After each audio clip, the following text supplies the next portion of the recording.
Welcome. Yeah, a little. So here we go. Tonight we're talking about estimates or anything you want regarding remodeling. Welcome, Doug. If you're new, say hello. Um, Feel free to fire away any questions in the comments. Otherwise, I'll start. Eric, welcome. Good to see you. Just getting started.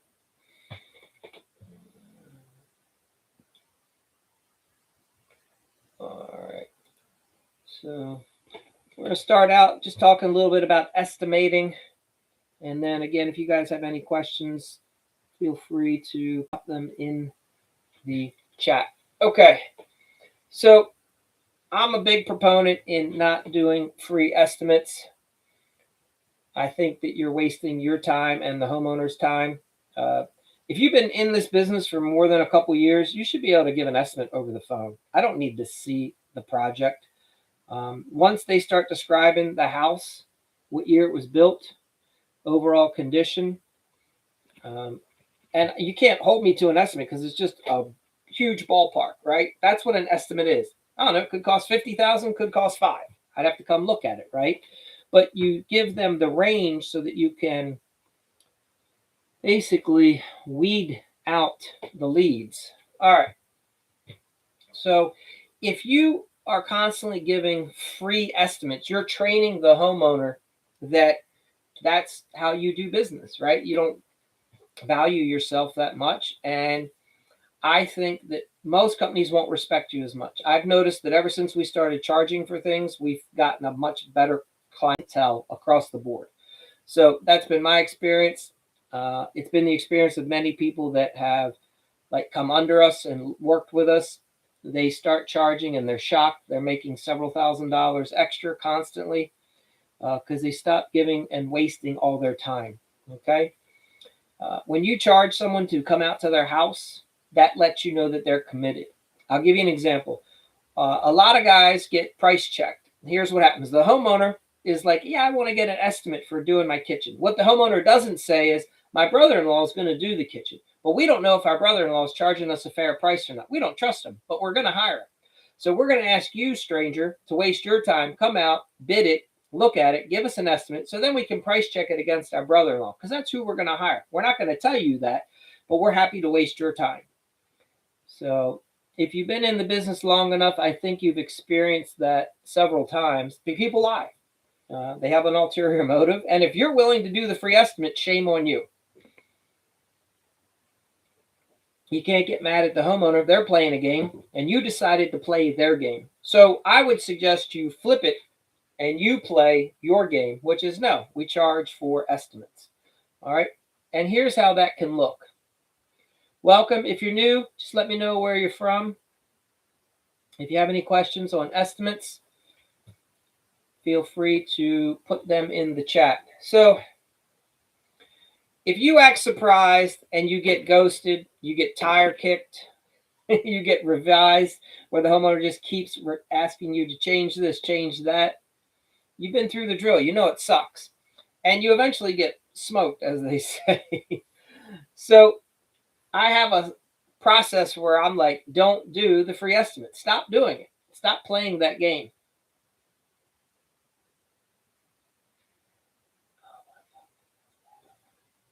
All right. Bear with me, guys. 1 minute.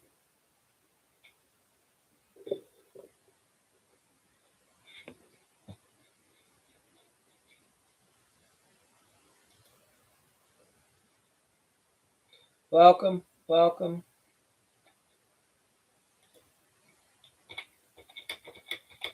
If you're new, please let me know what part of the country you're from. Hey, Contractor Damon, welcome. Good to see you again.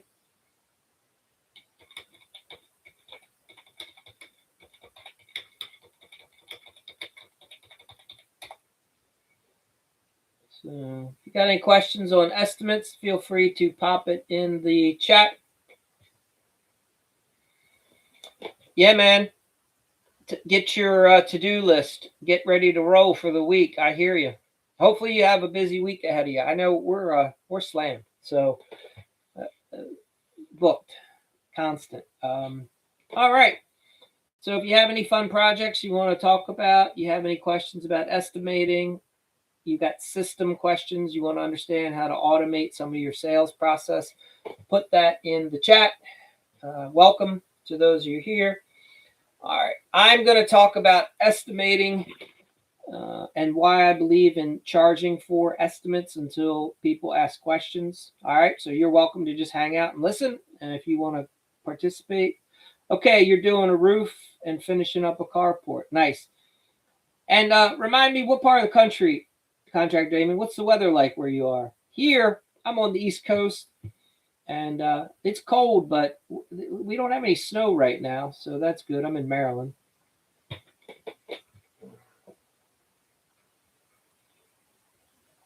New Mexico. All right, so you have good weather all the time. You guys don't even have to worry about rain. Piece of cake for you. All right, very good.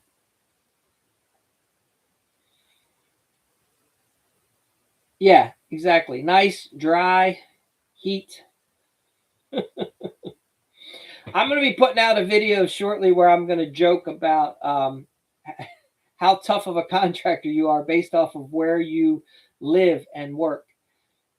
I mean, some guys have it super easy, right? Like, think about it. If you're in California, the weather's just basically lovely all the time. I mean, you don't really have to worry about freezing, thawing, the humidity. Yeah, you just get up. It's going to be, I don't know, 70 today. Maybe I'll wear a sweatshirt in the morning, t-shirt in the afternoon. Anyway. Yeah, I think intense heat is harder. I don't know.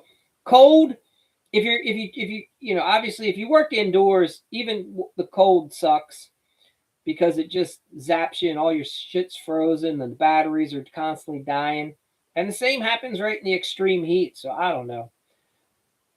Neither of them are a ton of fun. I do feel like you get used to the heat better than the cold, though. Most guys that work in really warm climates, you can tolerate heat better than cold. I don't know. Yeah, I mean, 50s isn't so bad. Goat, welcome. All right.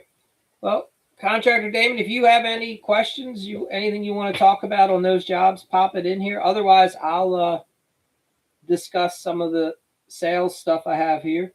If anybody has any questions, we're getting it. And if you're new here, welcome. Hey, Goat, good to see you. Glad you're here. All right, yes, contractor. QuickBooks is good. That's awesome. You definitely want something to be tracking all your numbers, so that's good. What were you using before?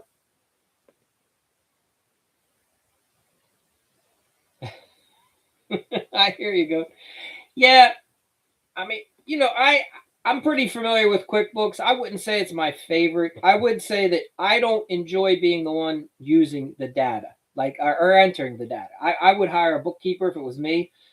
What's nice about QuickBooks is a lot of your accountants can use it. So as long as whatever software you're using works for your accountant and you can get copies of balance sheets, income statements, profit and loss statements, and you can check these things and you can do a chart of accounts, then you use whatever AI software or software is working. All right, a bookkeeper. Yeah. So Contractor Damon, you have your bookkeeper enter the data for you. Yeah, that's what it is. I mean, yes. You like Xerox? Nice. Okay. Yeah, again, as long as whoever does your taxes, right, can work with you. Xero. Okay. So contractor name, you enter the data. Yeah, okay. Very good. Yeah, once we set up our chart of accounts, that really helped us costing jobs, figuring out like, are we charging enough for all the different phases? But if you're going to grow in this industry at some point, yeah, you have to be tracking this stuff because you need to be able to pull up things every quarter. Okay, good, Goat, good. Yeah. And there's nothing worse than waiting till the end of the year and then figuring out that you have all these receipts that you have to account for. and then you're spending like 2 weeks just doing data entry. Whereas usually, like once you guys invest in a system, then usually you're doing the data entry throughout the course of the year. So it's never so bad, right? Hopefully it's every week you're updating all your receipts, keeping track of all your payments and that have been made and the payments that have been received. So good. And Goat, are you able to print your reports, profit and loss, and income statement? Yeah. Okay. Very good. Yeah. I mean, to me, that's I. Obviously things are changing every day in the industry. Years ago, QuickBooks like crushed everybody, and there was no competition. Then I think they got like a lot of companies would do. You get big for your own britches. You start raising all your prices because you're like, we own the market, which they should do. And then other people start going, wait a minute, they're charging an awful lot for what they do. Maybe we should make our own accounting software, and we could still make a pretty profit. And I think so. I think QuickBooks is losing some people because of they raise the prices, and it is a little more challenging for sure. But they do own. I think they own the market.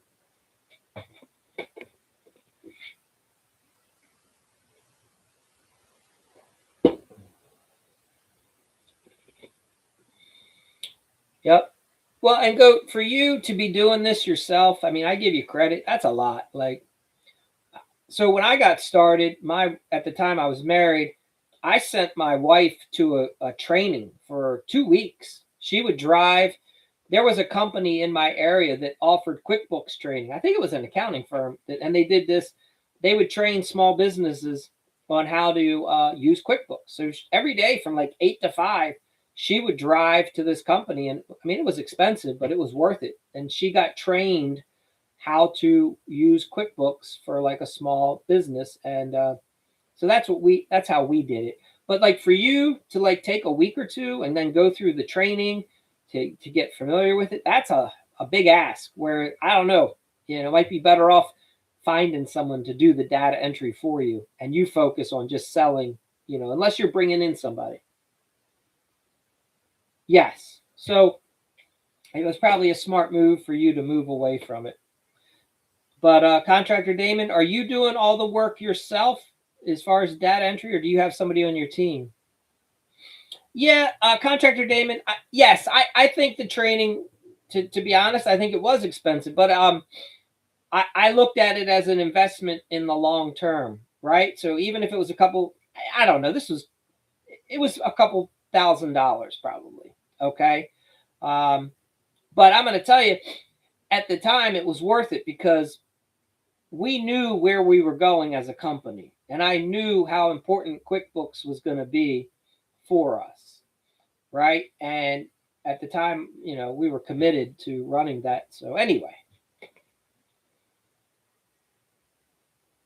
if you're Contractor Damon, if you're going to be the guy who's running the books, like if you're going to be the CFO of your company, I would look into doing some training. Now, everybody's different. Some people can learn really well from watching a YouTube video, and I can learn basics that way. But I'm a hands-on person. I want to be live with an instructor when I can. I will pay more to go to, like, I'll fly out to meet somebody. I'll say, hey, can I meet you? Let me spend a few days. I want to be trained in person. I learn better that way. So that's why we found a company that was doing live training.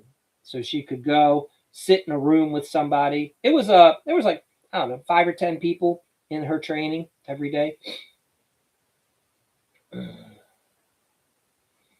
So, but some people can just watch YouTube tutorials all day and figure it out. I find for me, I don't have the time to keep trying to figure out which YouTube video to watch next. I want to sit in a room with somebody and say, hey, I'm going to be here for 6 hours today. Let's make it the most of it.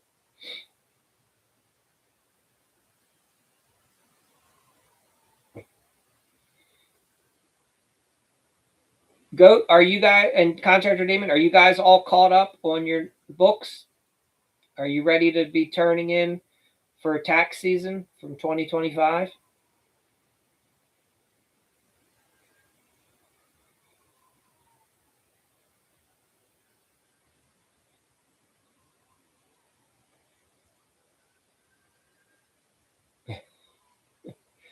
Okay. Now, Contractor Damon, do you have anybody helping you?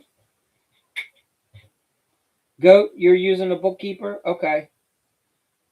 Yeah, I think that's the good way to go. I think you, what we would do, what I do, the best thing to do is on your receipts, you write down the important information, and you can take pictures of them now. You can scan them.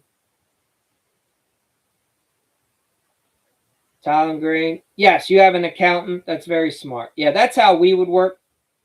Now, again, my wife would be entering all the data into QuickBooks locally, and then we would share the file, obviously, with our accountant for tax purposes. But we would run all our own reports internally. But yeah, because this is the problem, right? You guys that are a lot of you guys are scaling, so you understand this. You can only remember so much up here, and when you've got multiple jobs running, you really need to see where your numbers are. You need to know when the job closes, how much profit did I make or lose? You don't want to wait till the end of the year to find out that you're not making money. You want to know, like, in 2 months, we're not making money so far this year. Yeah. Yeah, Tile and Green, I think it's all relative to the amount of work that they do for you and how much, that might be fair. It might be cheap, might be high. It's all relative to how much they're doing for you. I'm not sure, if they're helping you generate reports and helping you tax plan properly. Like, a good accountant is going to be like, you're going to send over your books to them before the end of the year. And a good accountant's going to look over and say, hey, you guys, you got a big profit. You need to go make some capital expenditures, right? You got to go buy some things, or else you're going to just be paying it in tax. Or they're going to start saying, hey, how are we, can you find some more expenses to offset this profit, right? A good accountant's going to help you strategize, and so that you keep more of your money at the end of the year when you're making a profit. Now, they can also help you offset some losses at times. Yep, reports and plan for taxes. Yeah. So, I mean, there comes a point, Tile and Green, you're probably there. You're getting there, right? When the amount of money you're going to be, when you're bringing in hundreds of thousands of dollars a year, to spend a couple grand to have someone help you manage it is more than worth it, because they will probably help you offset and save you that much in taxes alone. That's probably one way to look at it too. So, and Tile and Grain, I might have missed it. Do you guys use QuickBooks? Let me see.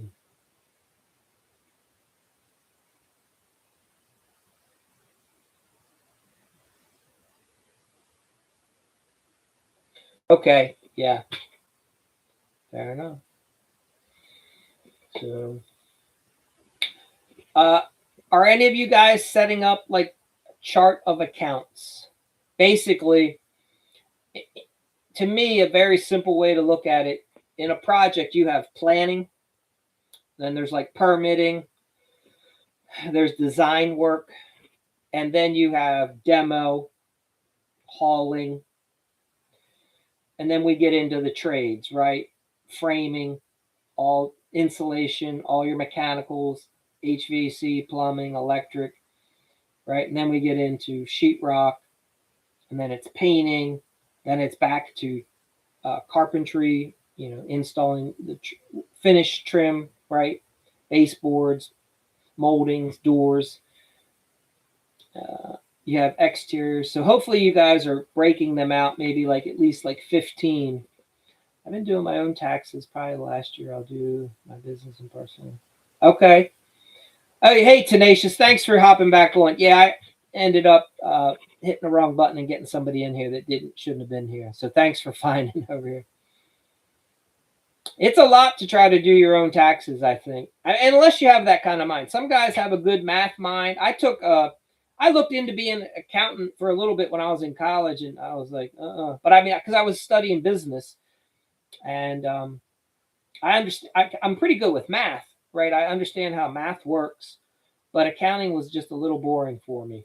So I know how to keep a spreadsheet. I understand a credit and a debit, but at the end of the day, that's not my thing. So I have found having a good accountant helps for sure. And a lot of guys, you can work with. One way to save money a lot of times is you get the bookkeeper to help you do all the data entry, and then you just bring the accountant in. Like you maybe meet with them a couple times a year to do a review of your books, and then obviously they help you with your taxes. And then if you have a really good accountant, you start working with them full time, obviously.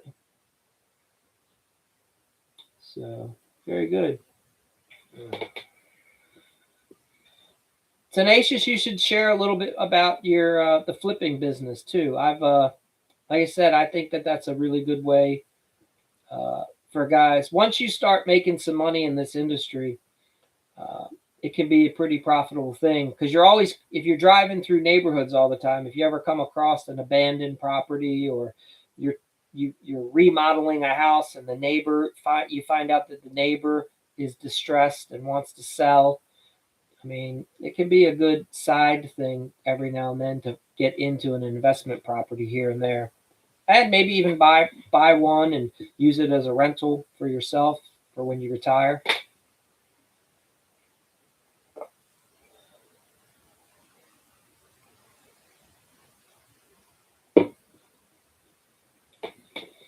I've done a little. I've rehabbed. I've bought properties and so fixed them up, sold them, bought them to hold as rentals. I've wholesaled, so I bought the house and then turned around and sold it to somebody else. Didn't do any work, just made profit in between. And I've done a little bit of the bird dogging. That is, if you don't know I know somebody who rehabs houses, and if I come across the deal, I'll just bring him over to it and have him make the connection, but he'll give me a fee because put him onto it. Whereas wholesaling, I'd have to get it under contract, and then basically I'm selling the contract like an assignable deal to somebody else. What type of background do you get it? What's your background, Tenacious?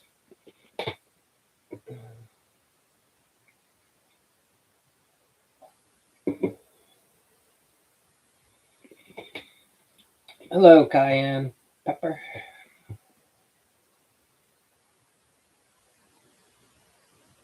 Do you have any remodeling questions? George, welcome. Let us know what part of the country you're from if you're new. If you talk about anything, sales, remodeling, quotes, estimates, taxes, anything you want.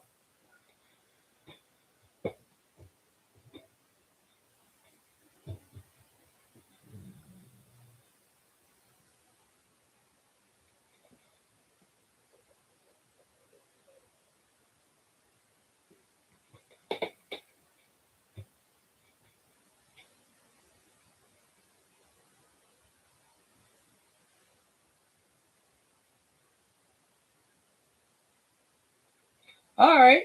So cayenne pepper, you flipped. Awesome. Let us know what part of the country you from. All right. So Tenacious, you went from construction over to managing rentals, and then flipping for others and then for yourself, and now remodeling. Yeah, I mean it's I can relate to that. I've have a similar track myself. So it's interesting. A lot of people come when you're in as a contractor. A lot of contractors complain about investors being cheap, and yes, there are a lot of cheap investors. There's also in every market there's always one or two good investors to work for that pay more money because they're putting out high quality products and they don't want delays. They want to deal with licensed companies. They want to deal with reputable. So there's always a niche in every market. It's just you got to be selective, and it takes a while to find them sometimes.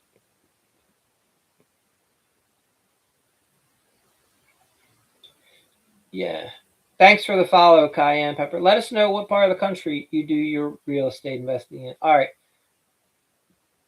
Yeah. It's funny so I first bought a house in the 90s. That was my first investment property. So this was long before cable TV and HGTV, and it was awesome.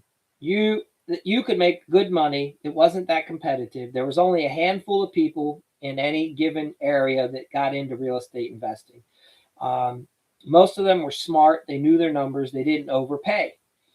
And somewhere in the 2000s, HGTV launched, and Armando Montialago, I think he was out of Texas, if I'm not mistaken, his show was a hit. Flip This House, I think it was called. Anyway, it wasn't 6 months after his show came out that all of a sudden, when I would go to a real estate auction or try to buy a house, all of a sudden the prices were skyrocketing. And I'm like, you're not going to make any money, folks, buying the house at this price. So many people got into the real estate game that you had to get creative in how to find the house. And that's why most of them don't make any money, because they overpay, right? All right, so Cayenne Pepper, you did most of your flipping in Southern California. Okay. Yeah, I mean, that's probably a competitive marketplace for sure. What was that guy? Tarek, him and his ex-wife, they were out of that area. Yes, obviously, very good, Kai. Yeah, you know the game. Yeah, you want to like. So for me, we just drove. I picked a couple zip codes, would drive them, and then as soon as you come across that house that is obviously unattended or in the worst possible shape, that that's the one you want to buy somehow. Yeah, and then turn around and rehab it and hopefully set the new high, right, for the neighborhood. So yeah, you understand the game.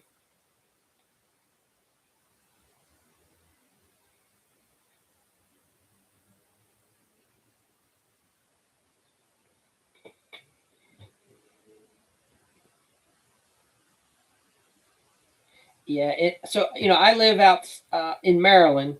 I don't live in the city, but there's a lot of guys that have had positive and negative experiences trying to flip in Baltimore. Well, thanks for popping in, Kai, and we'll see you on another one. There's a lot of guys that get scammed too. Uh, so be cautious if you guys ever want to try to buy a house in Maryland and they tell you, especially if it's in Baltimore City. So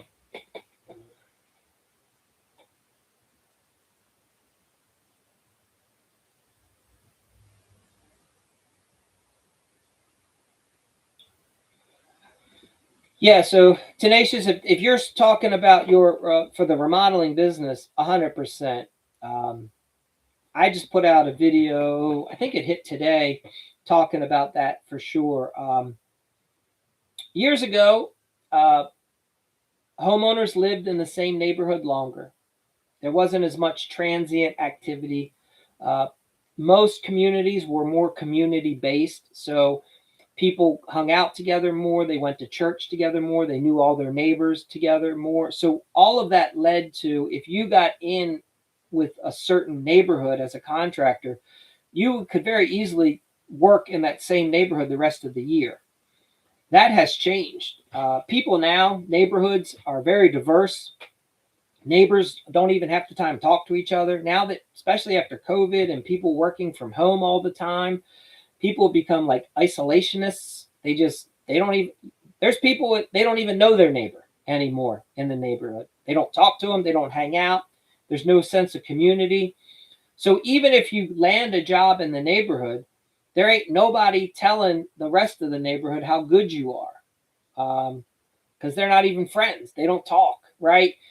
So it's really, the dynamic has changed a lot. Now, of course, there's always change. There's always outliers, right? It's not 100% black and white, but what I find nowadays, you have to have a good marketing campaign. And what tipped me to this was in the early days when I set up my website. I really thought that word of mouth was what was going to be the thing for me, because that's what had worked for contractors previously, right? Like in the 80s and 90s. But as soon as we launched our website, and I was one of the first not the first, but I was early with getting a website in my area. I was getting calls and leads all over the place. And so many of the people were new to the area, right? They had been transferred because of their job, or the wife didn't grow up here, but her husband did. But the husband just told the wife to find some contractor. So what does she do? She goes online, right? Yeah. Yeah. So correct. There is there's a ton of money to be made right now in remodeling. You have a lot of boomers that are holding on to their houses because they most of them own them outright, or if they have a mortgage, it's super cheap because they refinanced back when it was like a 2% loan. So they're not giving that up, and they have all this equity, and they might want to move to a nicer house, but they're not going to, so they're going to remodel their existing house. Yeah. And a lot of times they just don't know who to call. And if they did hire a contractor 10 years ago to do other work, most likely that guy didn't survive. 10 years is hard. Less than I think it's less than like 15%, 10-15% even make it that long in this business. So, yeah. Yeah. Word of mouth is good, but it's not the end all be all for sure.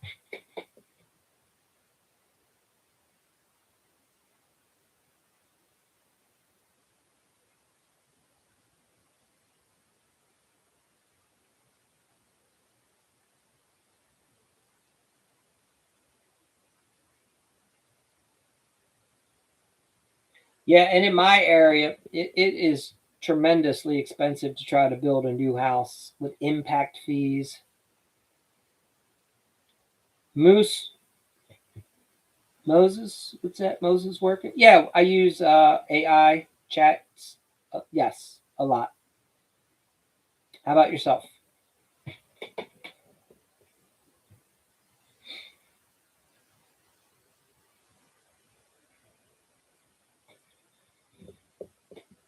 Moses, where are you located, by the way?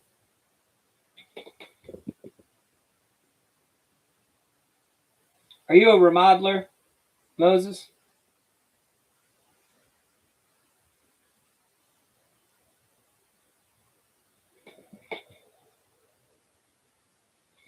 Okay. Yeah, yeah. Yeah, I mean, I think any of the AI, whether it's chat, Perplexity, Claude, they can act like your business partner, right? You can spitball and put out ideas. It can help you. It can help you with if you need a better contract. It can help you with a contract. If you need to come up with a better sales process, it can help you with that. Okay, what's your idea?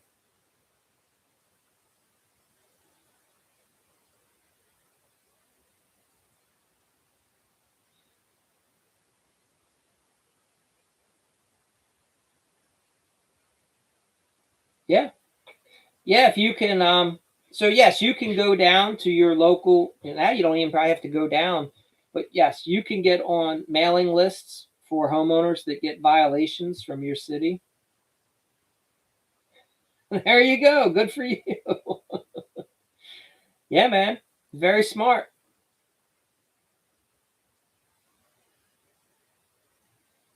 So, how are you finding out the homeowners that have the violation? Are you going to your local, like courthouse, your county building, city building, where the violation, the permit office is that's sending these out? Are you getting notified? Were you able to buy the data from your county or city? How is it that you're getting it? Okay, so every homeowner that receives a violation, it's posted. Yep.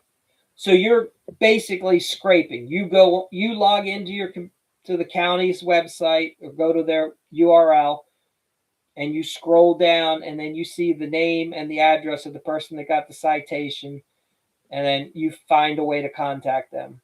They have phone numbers and email addresses, or are you having to look all that up separately?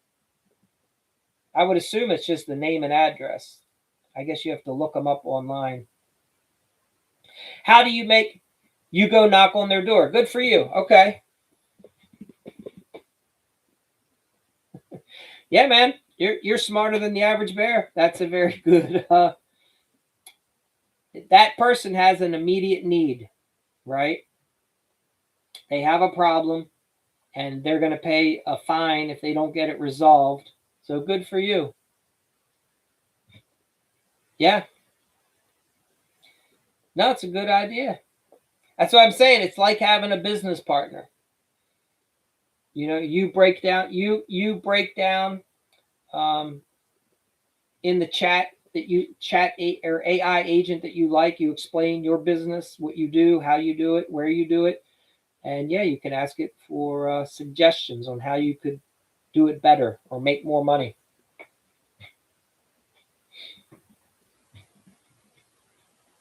I appreciate you sharing. That's it's very good idea.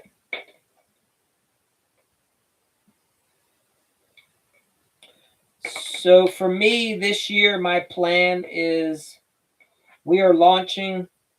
Been working behind the scenes with doing AI estimating software and doing software for automating tasks within my business, right? For any remodeling business.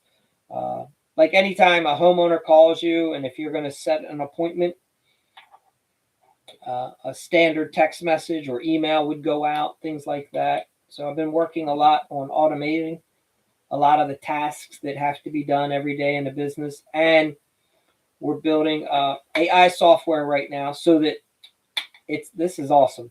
When let's say I go meet with a homeowner and I'm going to do a kitchen remodel for him. As I leave, I can talk on to my phone, and when I open up the AI app and I explain to it, this is the house I just looked at, and I just share, I talk to it, and then it takes the description and then it starts estimating for me. So then when I get ready and I want to I can pull it up on the phone, but when I'm at a computer, I can go back, open up, and it already has all the segments of the job estimated out. And then I just have to make little tweaks. So I've been finding, we've been working on that. How about yourself? What are your plans?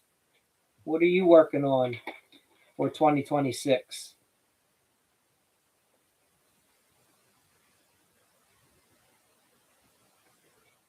Government work? All right. There's I can't think of his name right now, but yes. So that is probably a good business to get into if you can fish through the process.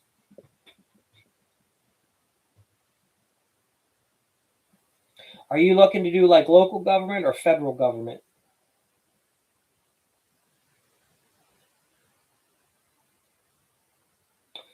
Tenacious. So yeah, so years ago we bought um, estimating software, and then I found that I did better typically because I building my own spreadsheet. Originally, I built it in Excel and then moved it over to Google Sheets. But basically, I have the tasks that every job has, right? Planning, design, demo, hauling, framing, all the mechanicals, and I have them listed in a column. And then we look at labor, materials, subcontractors, right? And so I already have a couple templates ready to go, and then I just make a few line item adjustments. So that's what works for me. And then I can move the estimate over anywhere I go once I come up with the estimate. Now, what we've recently started doing is creating our own AI agent within the software so that when I can talk to it and it builds, this is kind of amazing. I can upload all of my estimates from the past into the machine, and AI starts getting smarter because it understands typically what I charge for things, and it starts understanding what's involved in every kitchen remodel I've ever done, every bath remodel, every rehab, right? And I enter in the year the house was built, the overall condition, where it was located, the street, right, the address, everything. And what's happening now is when I tell my software that I'm doing a kitchen estimate on a 1920s arts and craftsman style house, it already starts to know things that I should be accounting for. And if I don't talk about it, it asks me, hey, do we need the account for this. So that's where I see the future of estimating going, right? And that's how I've been doing it. Okay, yeah. So I find the spreadsheet works best for a lot of people. Um,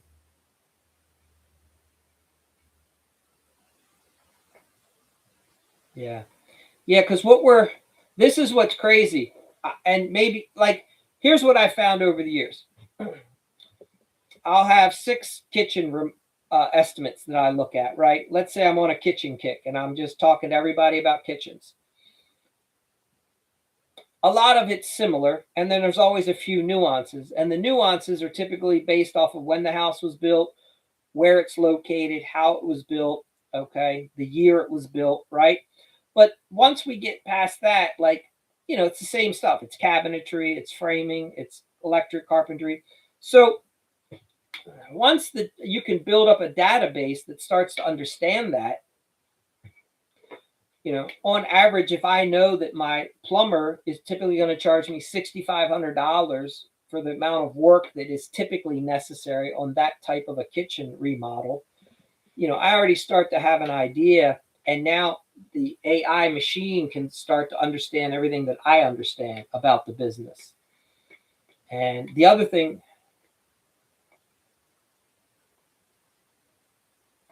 okay. Tell me why you want to do it that way, Tenacious. You say you want to estimate through QuickBooks and Jobber. Um, what do you mean you don't have help me understand when you say you don't have the volume. Is it getting too expensive to estimate through their software? Is that what you're saying?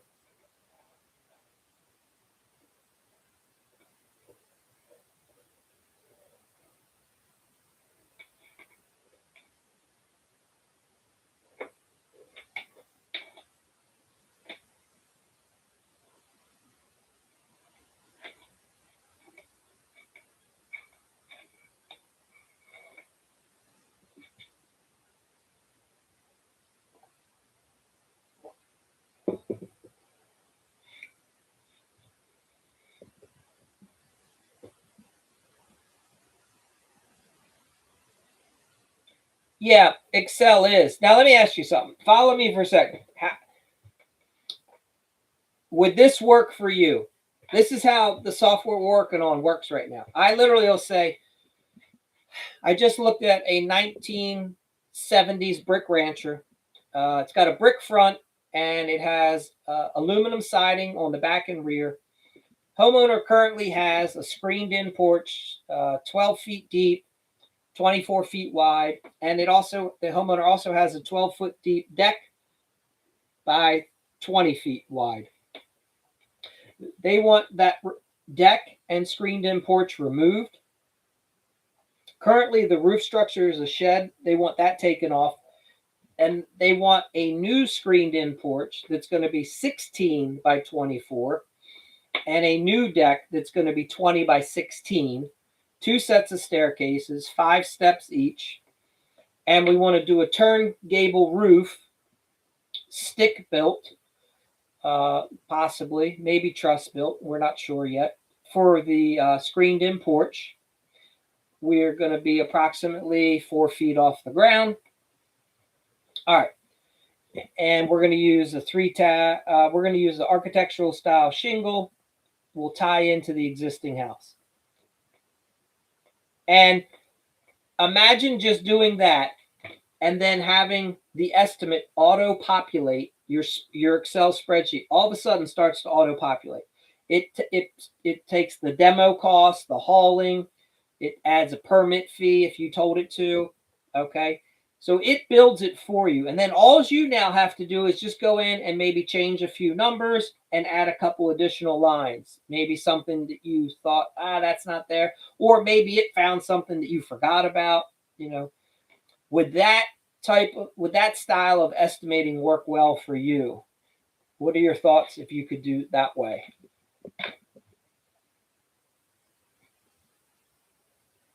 Marty, welcome.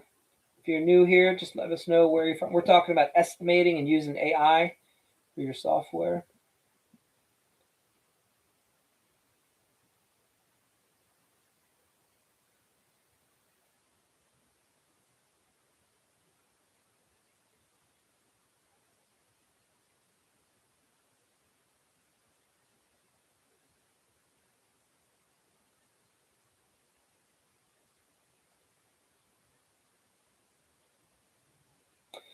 Yeah.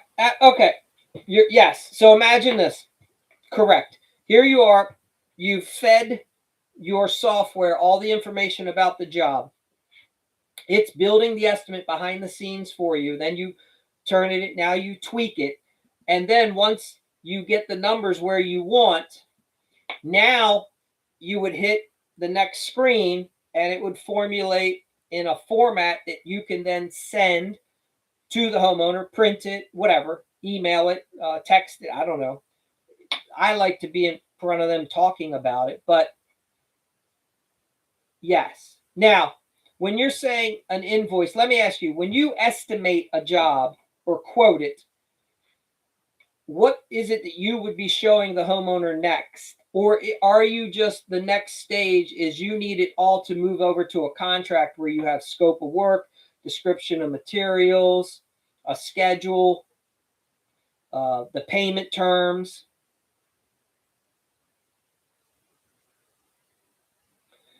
Okay. Now, Tenacious, yeah, I'm following you.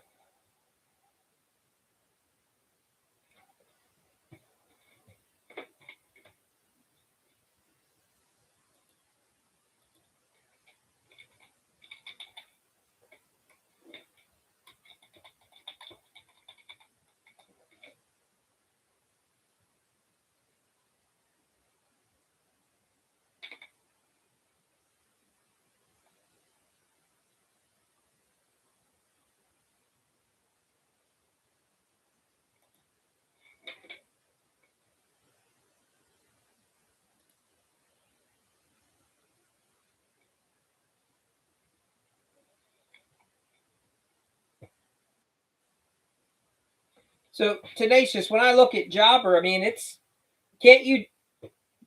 It looks like you can do that for book and schedule jobs, send the quote. Yeah, for $30 a month. Is that why? How come you're not trying that now for $30 a month or 40? It looks like maybe it's 40, depending on how you pay for it.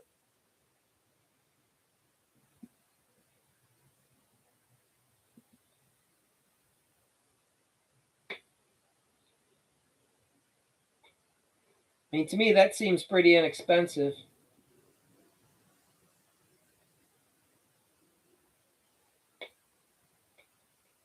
Welcome, luxury. If you're new here,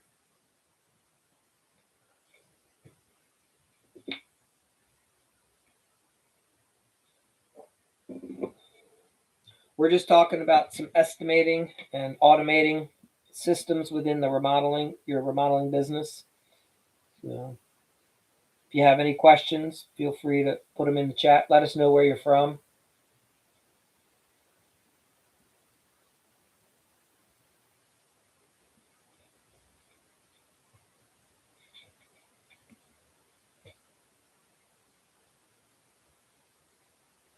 South Carolina. All right, nice. I was joking with somebody that contractors from South Carolina are soft because you guys have nice weather most of the year. You don't know what you don't have you don't have the extreme heat, nor do you have the extreme cold. So welcome. What's your niche or specialty?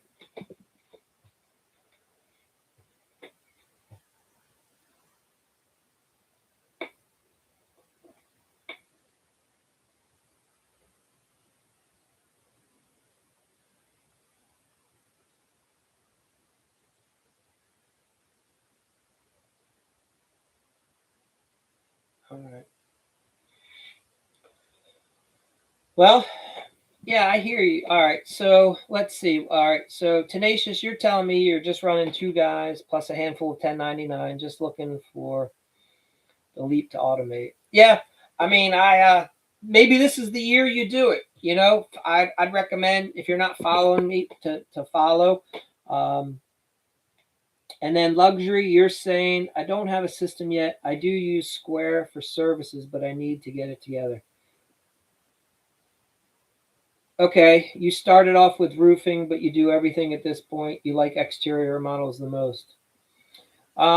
If you guys are open to it, let me know like volume. Like, are you guys hitting? 250, 500,000 a year. Um, there comes a point where you can't just keep doing things by hand, right? Or it really will make sense to automate some of this stuff. Oh, luxury, you just started in April. All right, congratulations. Perfect. All right. Yeah. So, oh, even better. You're going to kill it. You are going to crush the local competition. If you don't mind, I'll share. If you're okay with it, I'll explain to you why I believe that you are going to crush it as a woman in this industry. Man, I wish you should have been on here last night. We had Jessica from Tattered Accents. She's a painting contractor out in the Midwest somewhere, and she is crushing it. It's her. She's going to probably double. She already doubled sales last year. She's probably going to double them again this year. And she's looking to bring on more subs. She's got some family that works in the business now.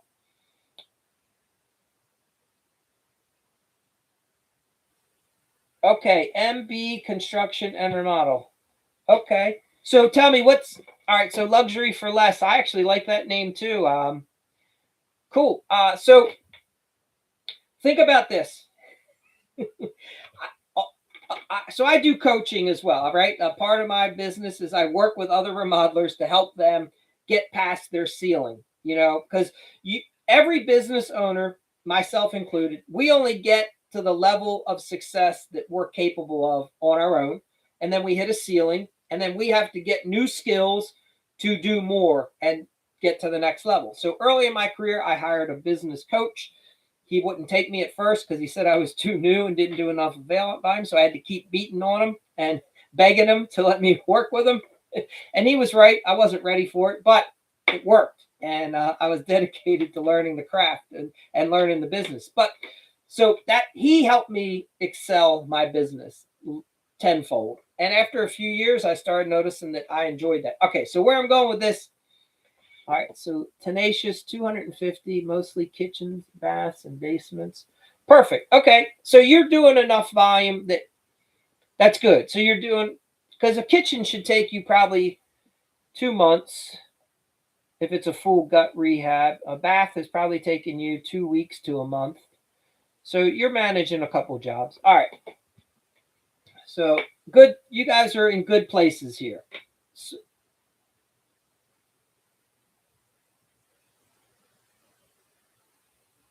all right. So luxury for less. Have you downloaded my Weed the Lead sheet that's on our website? When you say dead estimates, I'm thinking you mean like they're wasted times. You should have never met with the homeowner in the first place. You have 4 jobs going on. Yes. Go to the remodelingacademy.com. There's a thing called Weed the Lead. Get that sheet. Then you should probably, I've got some videos on it. Here's the thing. All of us, our biggest hurdle right now is time. We both have 24 hours in a day. We have 7 days a week. We have 52 weeks in a year. And if you want to do more, you have to either have more people and you have to be more efficient. And one of the ways you become more efficient is you don't waste it chasing these price shoppers and, yahoos. So for me, I got to a point where if you call me up and you want to talk about your project and you're like, yeah, we want a free estimate. I'm like, awesome. When are you looking to get started? And they tell me, I'm like, how many people have you talked to? And they sort of tell me, and I'm like, well, how come you're calling me? And they sort of tell me sometimes the truth, sometimes they don't. But what I'm getting at is within 15 minutes, I can give them an estimate over the phone. It's a ballpark. It's a rough range. And then they'll say, yeah, but we want something in writing. I'll say, yeah, I'd like to have things in writing too. And then the next step for me is we would charge them. I'll come out. There's a fee for that because now I'm working for you, right? You want more information. So that's a good way to filter out people. Now, a lot of guys, when they're new, women, when they're new, they're nervous about doing that. Yeah. So You just watch. Hopefully, you've watched a bunch of videos, and but that's what you will naturally, whether you watch my stuff or not, you will naturally, if you survive in the business long enough, which I think you will, you naturally get to a point where you start to recognize who a good homeowner is versus a bad one. The problem is it takes years of experience and reps, and a lot of newer contractors don't have enough leads, so they don't get enough repetitions to filter this stuff. It takes like 10 years. There's the 10,000 hour rule by Malcolm Godwell? His book Outliers. Are you familiar with that? Yeah. So, all right. So luxury for less. You're going to write, if you have like a home office or whatever, some space, you're going to write down every job I'm charging 20% extra going forward. Like that's it. Because we always miss things. And most of us, if you were the type of person that launched to start your own business, you're probably fairly optimistic and you probably think like everything's going to be great because you were willing to take the risk. And we tend to mistakenly think that these remodels are going to go smoother than they do. Every job has problems. That's why we exist. Remodeling is all about solving problems every day. You're solving the problem for the homeowner. You're solving the problem of trying to run the business that solves problems. And then you're in the people business because it takes people to remodel houses, and people present problems all day, every day. Somebody's sick. Somebody has an attitude. Somebody's insecure, right? Somebody frustrated somebody else, and now they're in a bad mood, right? And now they are doing crappy work, or they're showing up late, or they want to leave early, or they get sick, or they forgot to do something really important, and now it's screwed up everything for everyone else. I mean, hello, welcome to, it's like being a full-time babysitter. If you have kids, you're probably going like, what did I get into with this remodeling business? Yeah, yeah. And yes, so some subs get a little big in their britches and they don't understand the balance. Like, hey, if I'm the one bringing you the job, then I know you need to make money, right? But there's also a level. The other thing is maybe you're not charging enough, and that might be why it's maybe this. So there's a balance here. We have to figure out, is the sub charging too much? Am I not selling it for enough? I don't know, right? We have to, those are the things we have to dive into.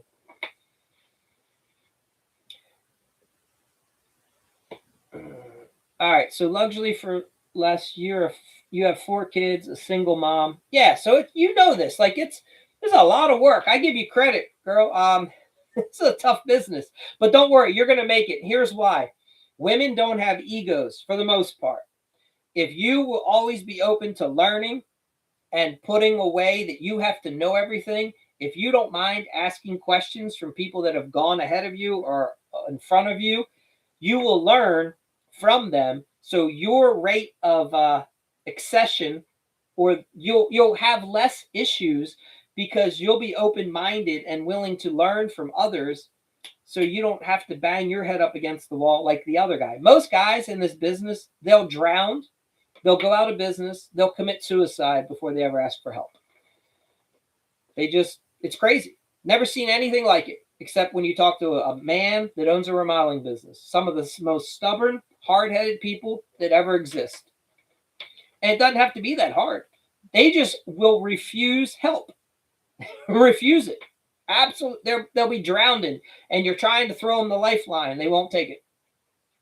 But most women, so where I'm going with this is, in the years I've been doing this strategy work, if I have a husband and wife team or a woman-led team, like 2 women or 1 woman, they always crush it every single time because they're open to hearing something and saying, yeah, that makes sense. I'm going to try that. And they're open to seeking the help in the first place. They don't walk around acting like they know everything. So anyway, you're going to crush it. Don't worry. Yeah, you're going to do great. All right. Now, Tenacious, you said you're stuck being too hands-on. Yeah, so this is the other thing. Tenacious, if you're still like swinging the hammer, you got to stop that. You have to start picking up your briefcase. You got to learn how to swing the business.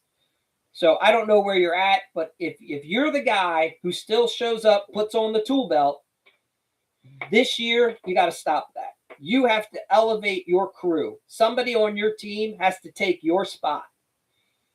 And if somebody on your team can't, then you got to find a new person to bring into the team. There's a guy I'm working with right now. He's in my Rebel program, Daniel. This was the first year after like 10 years that he finally got it. And he has doubled his sales. He went from in the 2s to the 5s because this year was the first year. Back in February, we started talking and he agreed to get off the tools, and he went and hired a guy that he could teach and would do what he does out in the field. But otherwise, the last 10 years, he was up and down and little here, just because he was trying to do everything. You can't. There's nobody that does it all that has a very successful business.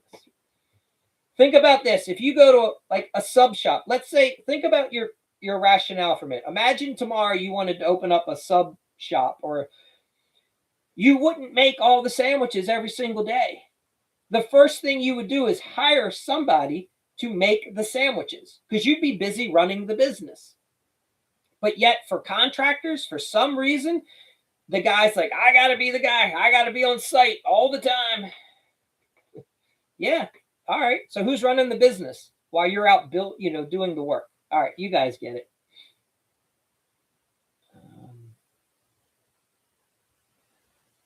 Yes. So luxury, if you don't mind asking for help and being open-minded, you'll crush it. Guaranteed. No questions asked.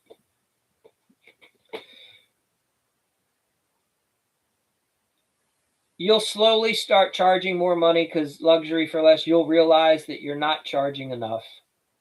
Oh, thank you. I appreciate but yeah. So back to the 10,000 hour rule. Here's something that's interesting. Now, luxury, I don't know if you've worked in the field first, like at doing the skill that now you sell. But for most guys, it takes about 5 years. If you work 40 hours a week and you're a carpenter and you learn how to frame a house, you learn how to set doors, install windows, cut rafters. Rafters can get tricky, but anyway, if you do work in the field with a hammer and a tool belt for 5 years, you'll get about 10,000 hours. You become pretty much an expert at that craft. And yet, to become an expert at business, you need 10,000 hours. You got to get it in sales, marketing, management, right?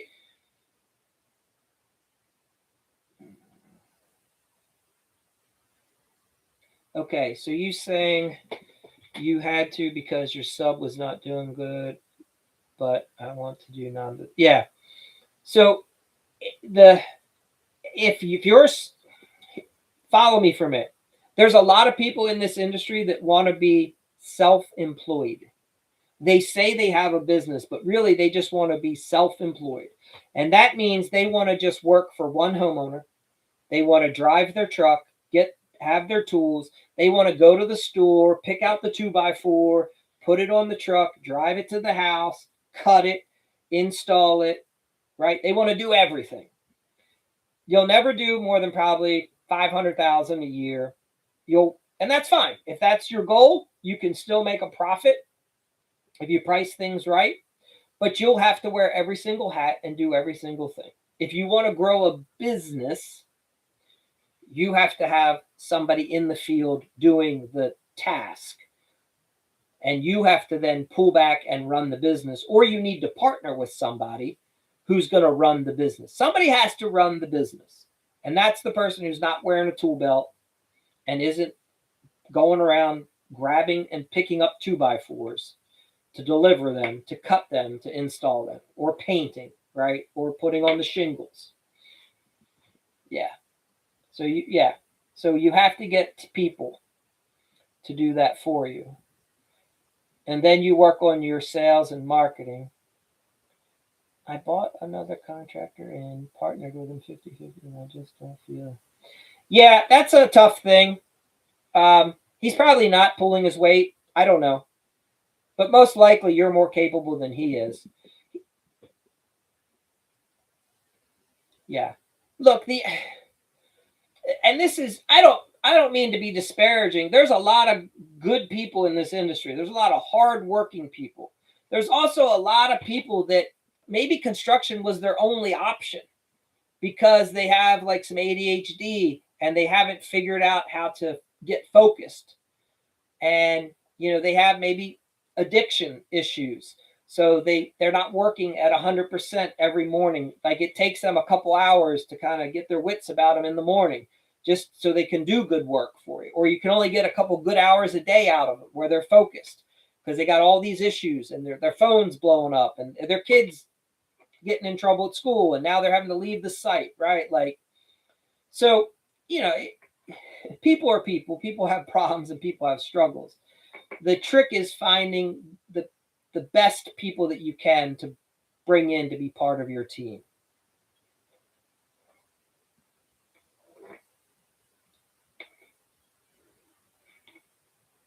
What? You're a hard money lender. Tenacious, are you still here? You guys should talk. So wait a minute. Are you? All right. So you got to pick a lane, tenacious, luxury for less. We got to find.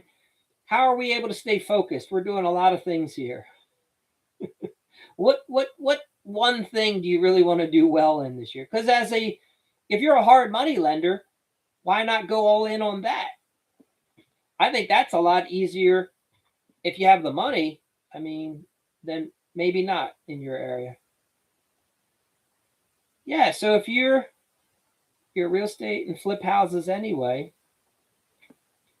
So is the remodeling business like a side hustle for you?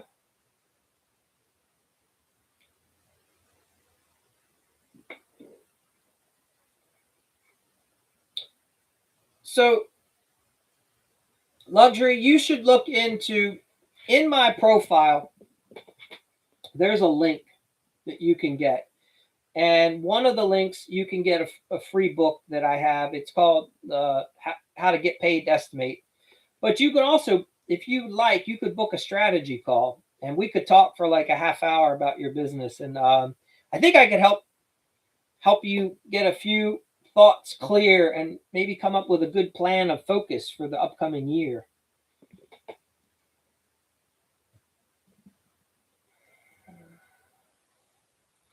So marketing, I would say the best business owners, you need to understand marketing, but you don't have to be the expert. Prior to starting my own business, I was very fortunate. I got hired by R.H. Donnelly out of college, the largest, like one of the largest publishing companies in the world. And they taught me the advertising business, print media. Like back in the day, it was phone books. They taught me internet marketing, television, radio. I used to carry around back before the internet was popular and before there were even smartphones. I used to carry around a TV that had a VCR player in the bottom, and we would help contractors and flower shops and restaurants come up with restaurants and radio ads, and we would help them build their first website. We'd help them do their print media, like figure out what their ad was going to look like on the yellow page, their flyers. Anyway, you don't have to be an expert at marketing. You might just need to find an expert in marketing and have them run your campaign for you.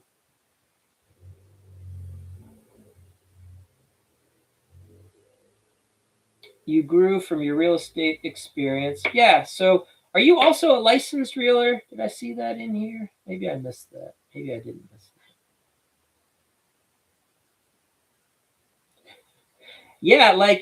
So here's what's interesting. When I was in the rehab, when I first got started in rehabbing, it was so challenging with contractors. They pissed me off. That's why I started two reasons I started the remodeling business. One, I wanted my own in-house guys to do my rehabs. And two, I would be on site a lot and the neighbors would always be asking us to do work for them because we would showcase our work. We'd constantly show the neighbors what we were doing, let them come by, tour the house. Most of them are nosy anyway, but I found it to be really good networking. And I would say, I'll let you see the house, but first you got to come up with a couple people that might be looking for projects that we can call while you're here, right? And if you can do that, then I'll show you the house. Now, sometimes they made it up and it was a joke, but sometimes it was real and it would lead to real work. So that's why we started the remodeling business, to take advantage of, we would land other jobs in the neighborhoods where we were rehabbing our houses. And then as the investment game got a little tighter in my area, and we moved into more full service remodeling. So that's my story. All right, so you make some good ad. I make good ads. I just don't know how to get them out. Yeah. So nowadays, all right, you're just flipping. You buy and flip. Why not buy? Why not wholesale? Why not hold? Your Facebook is MB and reload. It looks good. I don't know. You're the investor. Okay. All right. So luxury for less. Nowadays, online advertising, I mean, it can be huge. Like, do you have a good Google profile? Are you running any ads on Meta? How is your, have you set up a good Instagram or YouTube channel? I've wholesaled and I hold, but for now, just flipping. Okay. Yeah. Why are you getting suspended on Google?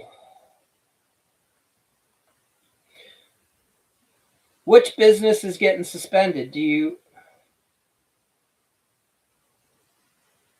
Your remodeling business is getting suspended, or your flipping business? Do you have, hopefully, all right, let me ask you this. You have more than one business, right? You have a remodeling business, and then you have another company that you're doing your flipping out of, I'm assuming. The construction. Okay. Correct. Yeah, because you probably know this as well. I don't know if we were talking strategy for taxes earlier. What, at least for the way my accountant has explained it to me over the years, we have two companies. One company buys houses. The other company renovates the houses. And the renovation company bills the rehab company. And then that way we can work with our numbers to see which way is better. Should I be charging the company more to make less technically on the flip so that more money comes in over here, or should it go the other way around? So you definitely want to be able to control both sides if you're doing both things. If real estate investment firm in Wyoming, my construction is in South Carolina. Yeah, we should talk. Yeah, look, a lot of this game is just, it's strategy, right? That's all. It's just learning. I've learned this from other people. You'll learn from others, and then we move on. I got very fortunate, so lucky. I bought a Carlton Sheets course in the 90s. Came on, like, I think it came on tapes and maybe CDs.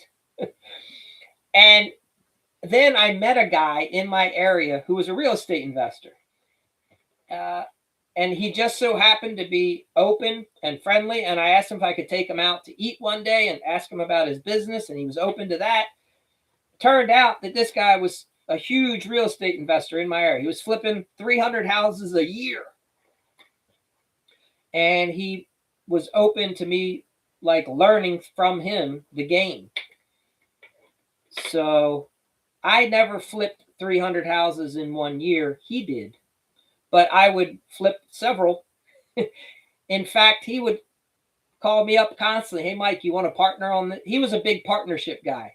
So he would find deals all the time, but he didn't want to do any work. He didn't want to even manage it. He would need to find contractors, other partners to do the work, and then we would just split profits at the end. And then, he had access to money, so he did lending like you're doing. Yeah. So, like, in the real rehab, in the renovation, flipping, rehab game, I think a lot of it is about your network of people. And in remodeling, it's about you networking within your community, right? Going to meeting with insurance agents, mortgage brokers, other real estate agents, so that they can help you land other projects. Because every time, usually for contractors, we don't want to work with the seller of a real estate transaction because they usually want that realtor job super cheap. We want to work with the buyer who's buying the house and now has these dreams, because I think it's like 60% of buyers will renovate or do work to the house that they've just bought. So like, they want a roof, they want that kitchen, they want the bath, they want it painted, they want new siding, they want new windows. Okay. Yeah. So we have, if you're, I don't know which business you want to focus on this year. I would pick one as your primary. Here's one other quick tip. We're running up on time here. When you're starting a business, like in remodeling construction, you want to focus on one area. Like when I got started, I focused on basements and rehab work, right? And I got really ingrained in a couple communities as a basement guy. I could come in, renovate the basement, put in bathrooms, put in in-law quarters, you name it, dig it out, underpin it, whatever you needed done. And then we moved into kitchens and bathrooms because we were a rehab contractor, so we could do all that. But you pick one area and you focus and you build out a good reputation for that one thing, like exterior remodeling. You focus on that. Once that is built up and it's doing a couple $100,000 a year consistently, then you can branch out and get into the other things. So it's okay if you're getting them, but yeah, you're like, what I'd suggest, your marketing campaign, your ad, your website, your Instagram, your Facebook accounts, you focus on bringing people in for one specialty, and they're going to come to you for other things. That's fine. You're not going to turn that work away, but your ad campaigns are targeted. Like for us, I noticed in my area, I have a ton of deck builder competition, but I don't have hardly anybody advertising screened in porches. So we made up postcards.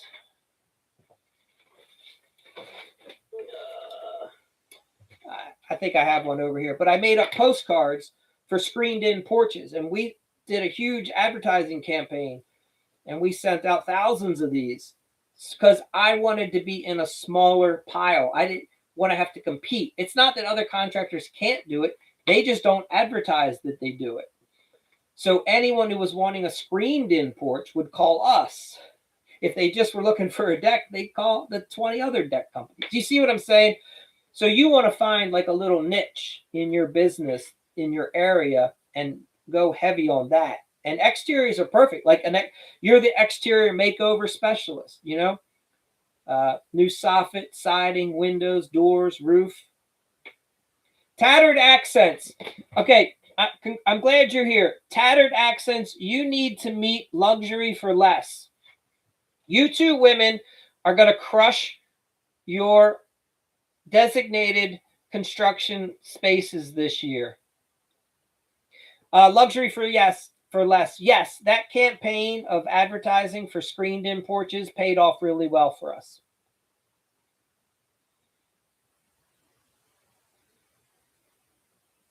So tattered accents, Jessica, welcome back. You're the painting contractor extraordinaire who's crushing it.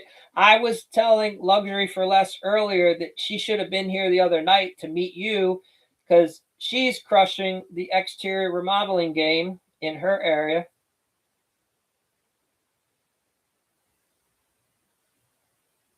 Yeah. So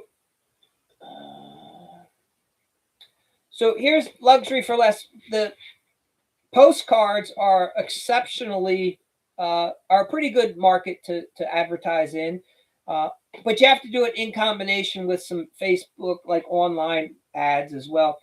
And you also should just get some postcards and flyers, nice ones printed up, so that when you land a job in a neighborhood, you go around door to door, or somebody does on your team, your lead carpenter, your salesperson, project manager, somebody has to go around the neighborhood and introduce themselves, right? So anytime I land a job, let's say I'm going to 12 Main Street, within the first day or two, I'm taking a stack of flyers, postcards, business cards, and I'm walking the neighborhood. And I'm me or somebody in the company is. We are introducing ourselves to every single neighborhood. If somebody's driving down the street and it's like a small neighborhood, we're stopping them. Hey, yeah, we're the guys. We're fixing up that house over there. Here's our card. If we cause any disturbance, you call us. And oh, by the way, is your house experiencing the same problem that they are? Okay, well, we'd love to talk to you. We're going to be here for the next 2 weeks, right? So you need a nice little brochure that helps pre-sell your services, and then hopefully it directs them to go check you out online where you have more information. You should have yard signs that you're putting up, like these kind of signs in the background that has your website, your company phone number, the services that you do. You just stick them in the ground. All these little things. Give me 1 second. I'll be right. Hold on 1 second.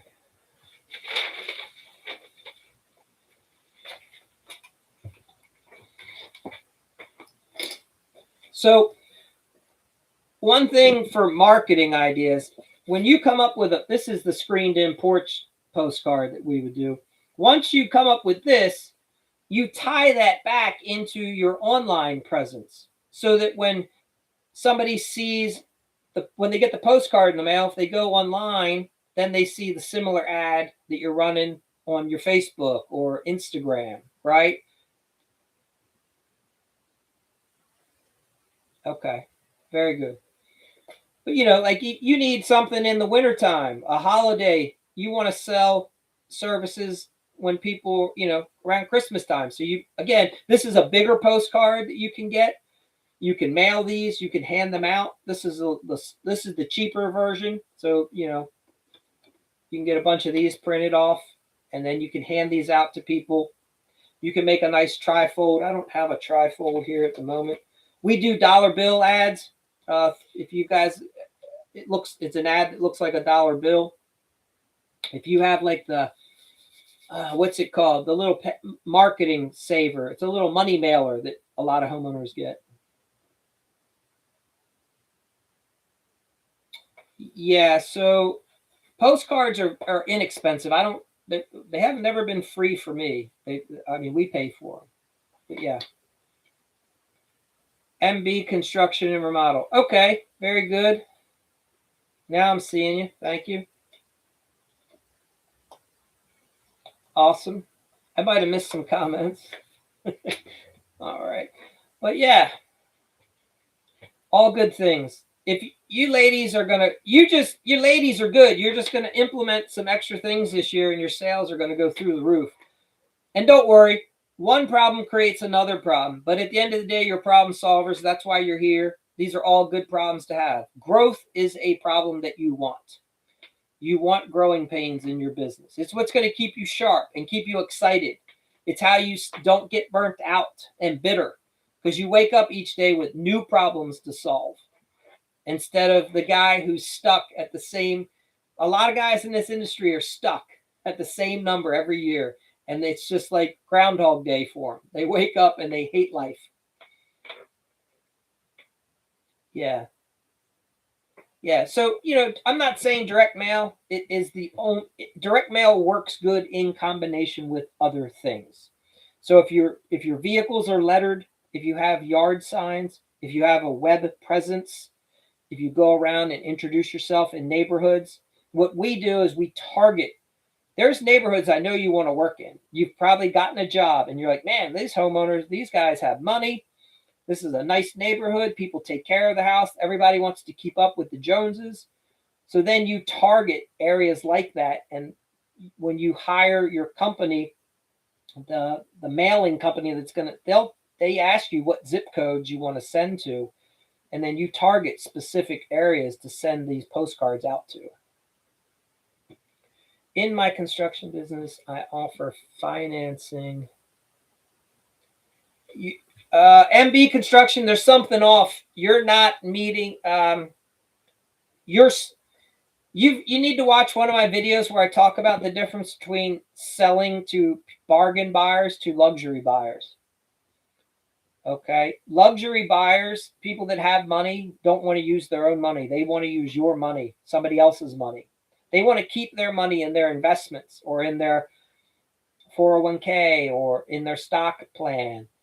They're not, so they want to find, if you can offer them a good finance deal, they're going to want it. So, but cheap people, people that are struggling, they just want discounts and deals, and they're going to use their own money, which they have very little of, and that's why they need it cheap. So your ads, I don't know if you're familiar with copy, but the copy in your ads, your hook, your story, your offer, you might be targeting the wrong clientele, but you should be getting people that want your financing. Yes, offering financing does help. Part of me thinks you're just not targeting the right people. What else do we have? Yes, there you go, tattered accents. Yeah, you can target. Okay, that's what you meant by POs. Yeah, you can target the specific routes. Exactly.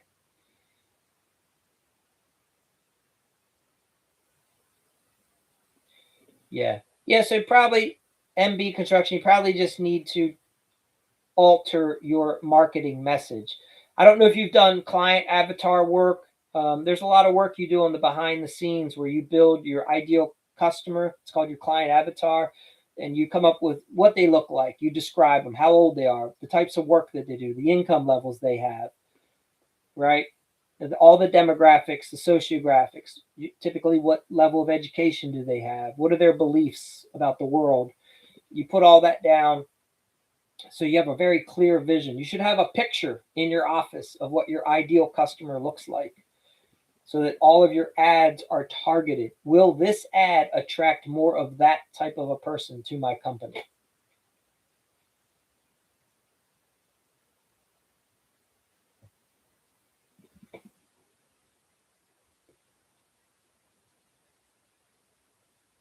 Okay, tattered accents. Thank you. Yes, yes. If you could link the video. Yeah.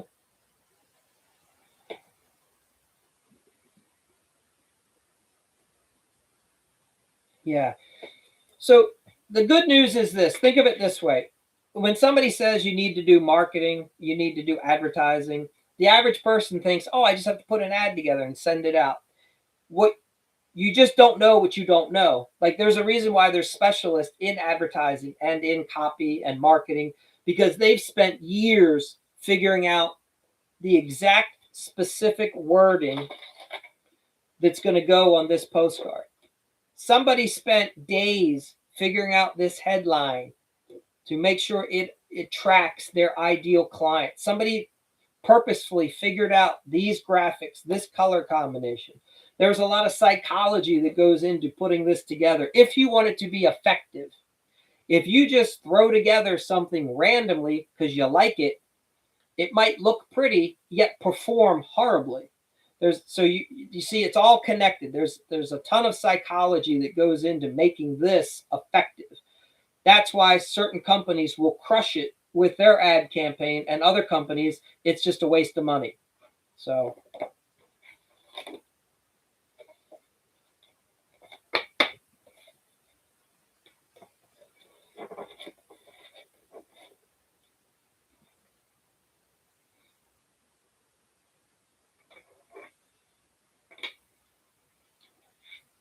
if you girls get a chance, so yeah, a good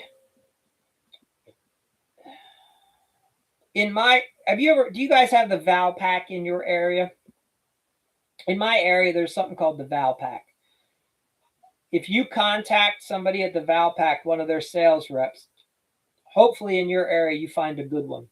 A good sales rep for a company like the Val Pack will help you design, and they'll help you come up with a dollar bill ad. These are some photocopies of ones we've run. Right, looks like a dollar bill.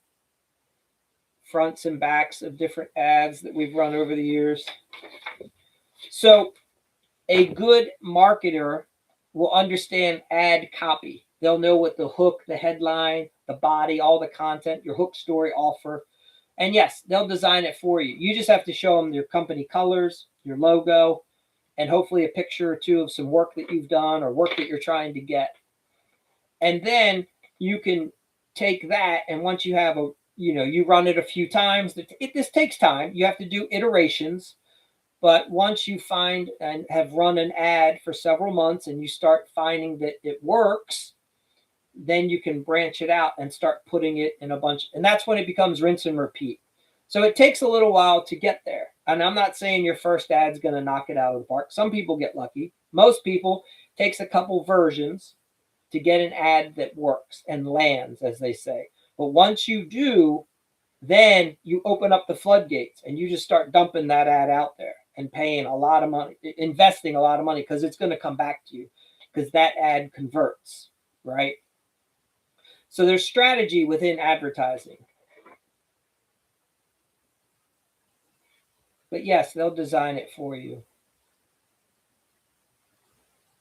Yeah, so the ad that you put in the magazine, did somebody help you with all the copy? Are you sure that you were resonating? Did they give you first? Did the magazine tell you all the demographics? This is who our magazine goes out to. This is our readership. These are their demographics. And then did you create, or did they help you create the ad? Yeah. And look, so there's good salespeople and there's bad salespeople. And if you had a poor salesperson that just sold you an ad, so you guys put something together with not much rhyme, reason, thought, psychology behind it, then it would make sense that it may not do well. Okay. Yeah. So we have to, yeah. It's hard to say, but you have to look at your strategy overall, and we have to understand, like, it's all psychology. Why was somebody reading that magazine? Is it an aspirational brand? Like, your message has to be on point with the person that's reading it and why they're reading it.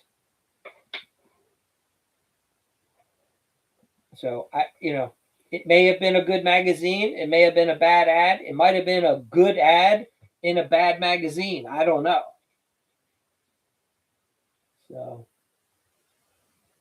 but you live and you learn. It definitely takes analysis, though. Somebody would have to analyze it and look into it a little bit more. And as you become somebody, either you or someone in your business, as they become more familiar with marketing and advertising strategy, you guys will start to figure it out. Like, this was the problem. This is why this one didn't work. It's like my videos, right? I'm constantly having to adjust my hook, my setting, my story, my offer to try to, because I'm trying to grow a TikTok account right now. I'm trying to reach more remodelers. And if you're trying to reach more homeowners for your service, exterior remodeling, painting, you have to come up with, what is somebody looking for? How can my ad grab their attention, solve their problem for them?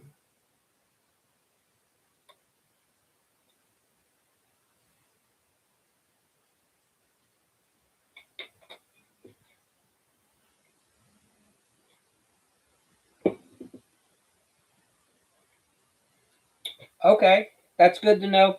It's I will tell you, thank you for sharing that. It's an up and down journey, especially on TikTok. TikTok is it's fickle. It'll shut down my videos. I say a lot of things that TikTok doesn't like. I've started a list, actually. I got some stuff on top of it. So TikTok doesn't like certain words, and I like to kind of push the edge a little bit. So I've learned over time. Okay, that's interesting. Well, good. All right, so that is, at times it works.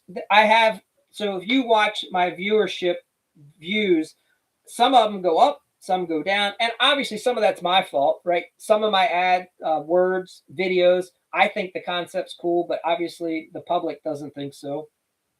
And then other ones they do like, and it takes off. So, but I'm learning, and it's the same thing when you're creating these ads to put out in front of homeowners.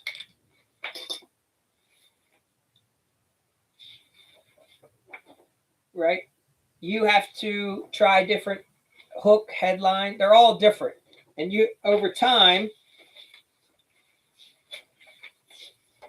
as you experiment with different versions, you'll start to see different results. And then, so, but your message, so like if you if you have an ad that talks about saving money, you'll attract people that are cheaper and want to save money. If you make an ad that tells the homeowner how you're going to save them time and make the process simple and easy, right? Help them protect their investment, you'll attract more luxury types of buyers. So thank you for sharing the live. You ladies are awesome. And I appreciate the hearts and the comments. So, all right. Jay Allen, did you jump in here? How long have you been in here, Jay Allen? Did I miss you? Jay Allen is a plumber in Texas. Him and his wife are killing it. Bonnie. Jay Allen, you need to meet up with these ladies here. MB Construction and Tattered Accents. They are killing it. You guys have to network with each other. All right. Yes, Jay Allen, make sure you connect with these ladies here. You guys are all fairly new in your space, and you have the female power dynamic playing and working for you.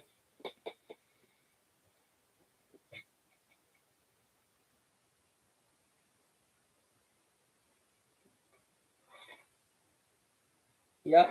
And Jay Allen, him and his wife have done a really good job. They're doing really good with their Google. So like MB Construction, you're having some problems with Google.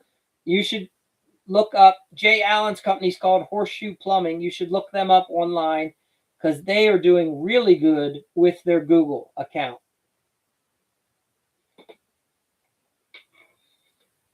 All right. And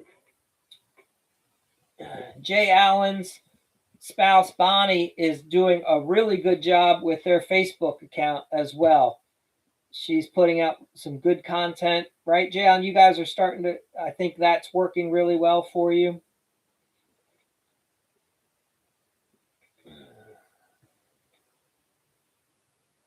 Yep. You didn't just make it through your first year. You guys crushed it. I know you're being subtle, but yeah, you guys. Yeah. Yeah, Facebook's a good place to be on. There the beauty, people I think misunderstand how social media works. You need to be on social media often for validation, to prove that you're real, and people need to see your personality.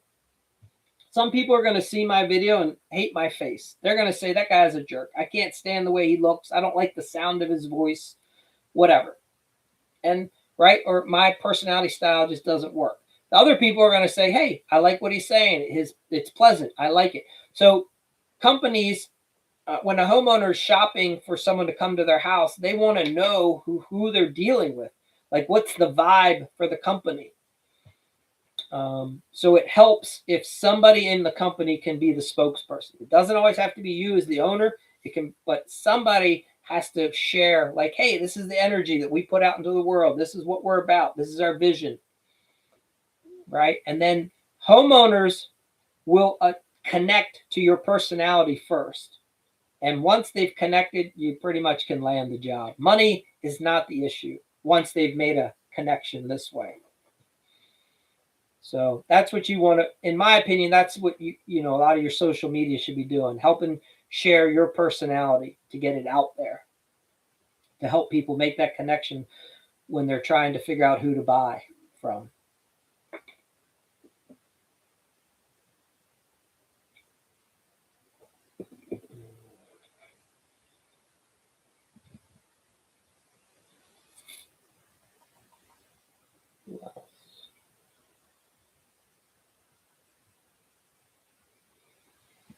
So, all good things.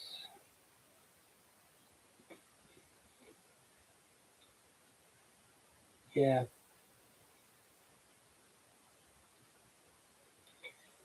Yeah, so Jay Allen, I think this year you're probably going to want to bring on a couple employees. I know Tattered Accents is looking to bring on a sub or two. She has a couple people in her family working within the business currently.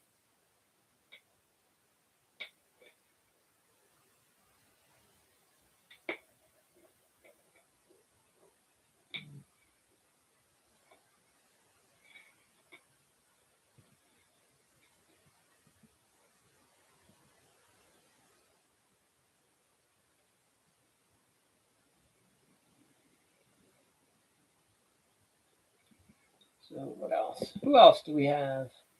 Anybody have any questions? Okay, I misunderstood. They're not family. Okay, please forgive me. I thought that, yeah. Your girls are also okay. Cool.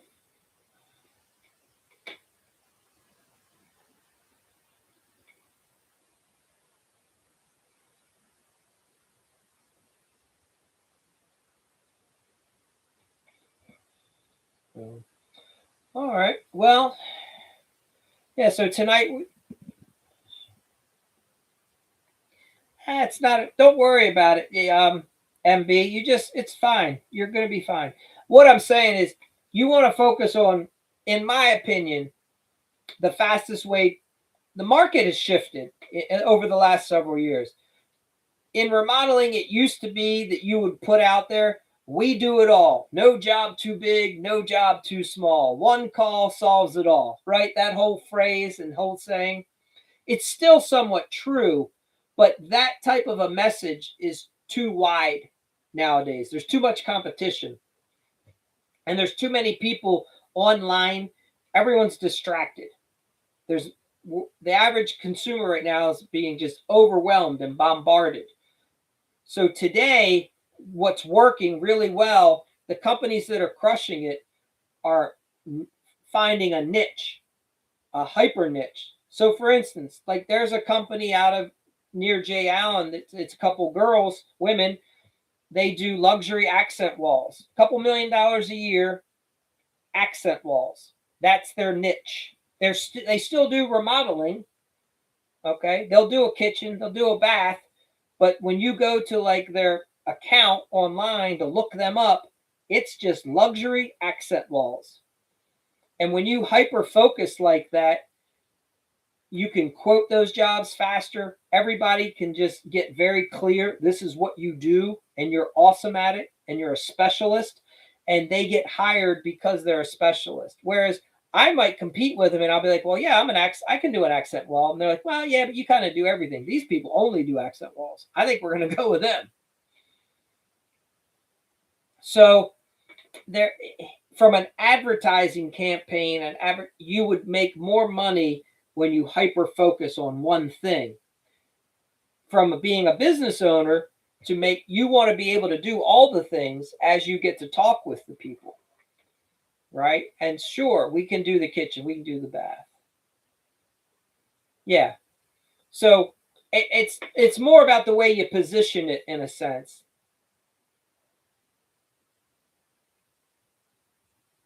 I don't. It comes down to growth, Jessica. To answer your question, like I know a guy, he just installs mailboxes. I know another guy, he basically just paints, he's in California, he just paints the curb, the house number, and does some mailboxes. But there's like two guys that they just focus on mailboxes. The one guy just builds new mailboxes for people, like people, single family homes that, the mailbox got hit on the road or whatever. They're doing $1 million a year, just a mailbox. That's it.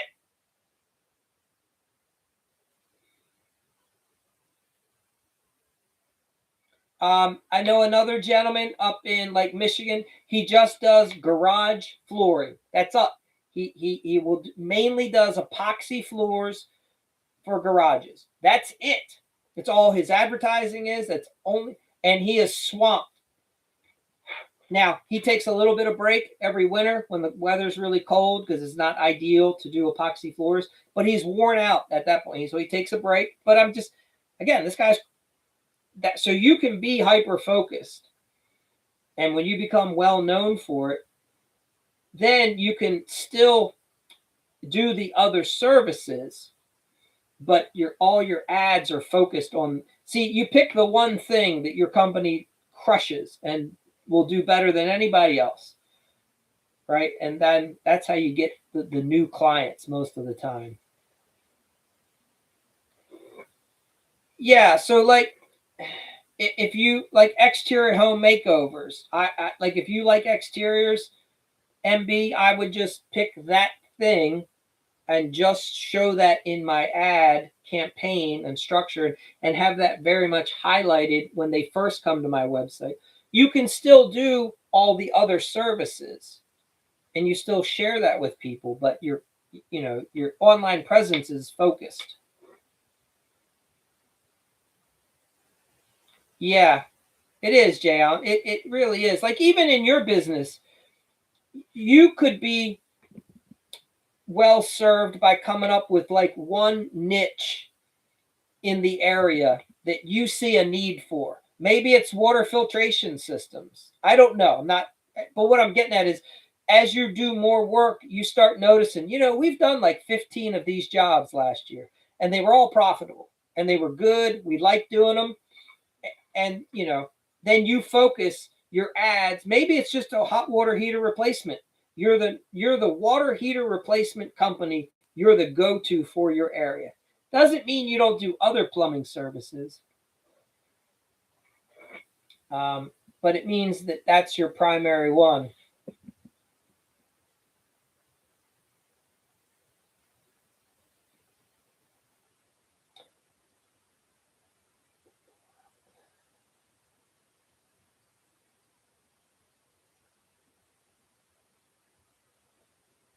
Yes, Addie's been blocked. Now, that's probably some 12-year-old who's pretty smart on the computer for him to be able to come up with that graphic. I don't know how he made that, but anyway.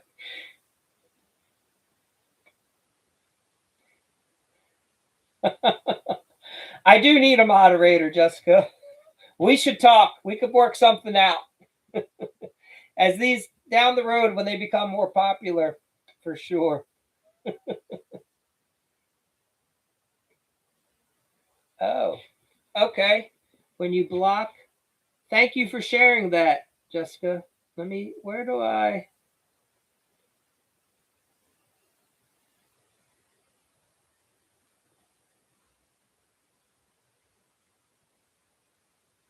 There we go. Thank you. Jessica, high five to you. You know what's funny? I've been doing, well, Jay Allen, I've been on this since May.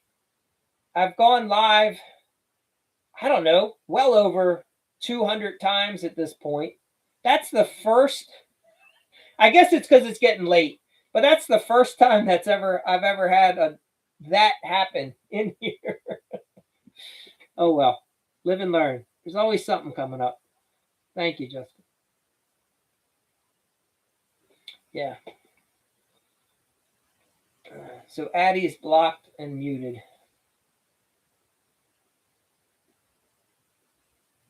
Oh, nice. Okay. Very good.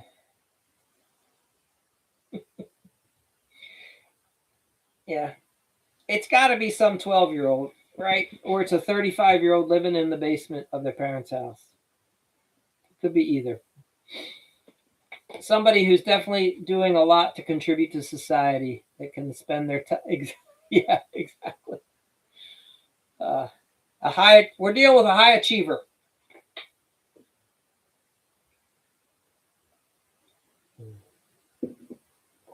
It really is, Jayon. You're right. It really is talent wasted. There's a place for that person to express their talent. This isn't it, but there is a place for them. They just need to find the channel that works for them and loves what they do.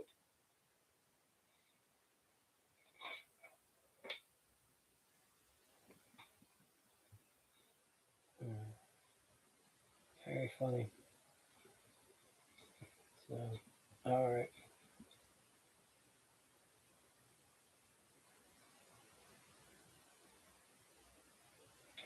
Yeah, MB, I hear you. It's getting late for me as well. Okay. Thank you, Jessica. I haven't done that. I don't believe. Set your lives so no one under 18 can come in. Okay. I'll have to look into that. Thank you for sharing that too. I guess I've been very fortunate not to have to deal with some of the yahoos.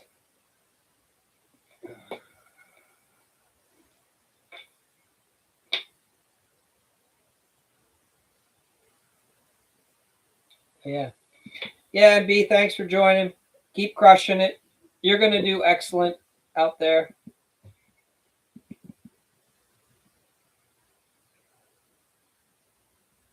Yep.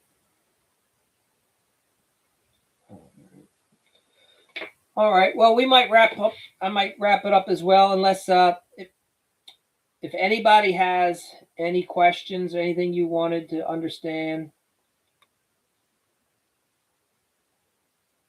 We can do another minute or two, and then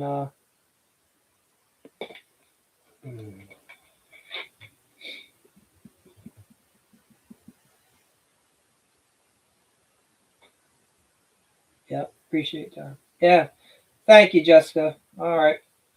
Yeah. No, I enjoy tonight was good. This is my I built this office a few years back, and I don't get to use it as much anymore because my new place we can't build on it yet. So I enjoy being here. Yeah, Jay Allen, thanks for jumping and connecting with the ladies. I think it'd be good for you guys to watch each other's success, and journey, because you guys are all earlier in the game and trying to accomplish a lot of the same things. So very good. And as you see, we can all learn from each other. I can learn how to block the the wasted talent that shows up on the TikTok account. So yeah, 100%, Jessica. Jessica, thank you for sharing and being positive. Appreciate that as well. Jay Allen is real good. He's got an amazing attitude. He's been in the business, in the field for a long time. Newer as a business owner, but he has, yeah. So it's good to be around a bunch of positive, like-minded people for sure. Too much chaos happening outside of this place for that. All right, you guys are awesome. Thanks for being here. Have a great night. We'll be back tomorrow with some more stuff, and we'll go from there. Take care, guys. Thanks.